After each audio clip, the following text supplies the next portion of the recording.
Michelle D nagsalita na hinggil sa pagkakadawit sa hiwalayang Sara Lebati at Richard Gutierrez, beauty queen at Miss Universe Philippines 2023, na si Michelle D nagbigay na ng pahayag hinggil sa pagkakadawit sa hiwalayan nina Richard Gutierrez at Sara Lebati. May mga lumalabas ngayong haka-haka sa social media na siya ang itinuturong third party na siyang pinagselosan di umano ni Richard Gutierrez.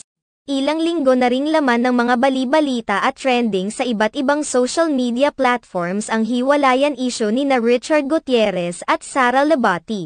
Matatandaan na nagbigay na ng hint ang ina ni Richard Gutierrez na si Annabel Rama hinggil sa dahilan ng hiwalayan. Na ayon rito ay ang pagwawaldas ni Sara Lebati at ang pagnanais nito na palaging mag-travel.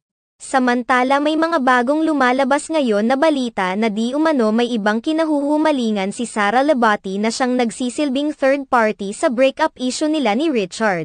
Ayon sa source ni OG Diaz, hindi umano lalaki ang nakamabutihan ni Sara Lebati kundi isa ring babae. Ayon sa source ni OG Diaz, hindi umano lalaki ang nakamabutihan ni Sara Lebati kundi isa ring babae. Kaya naman isa rin ito sa ikinagalit ng husto ng ina ni Richard kaya naman nagbanta pa nga ito sa kanyang statement na darating din umano ang time na malalaman ng lahat ang kwento.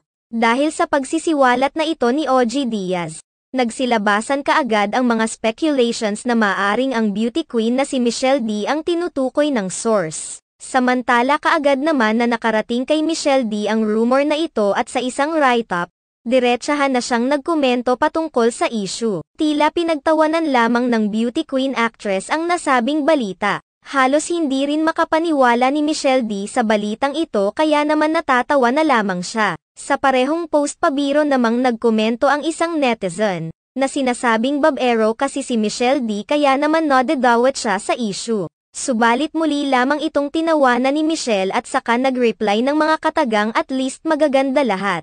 Hindi ito ang unang beses na nailink si Michelle sa mga kapwa niya magagandang celebrities katulad na lamang nina Mikey Quintos at Rian Ramos. Pero noon pa man ay pinabulaanan na ito ng beauty queen at sinabing hindi pa siya nagkakaroon ng kasintahan kailanman.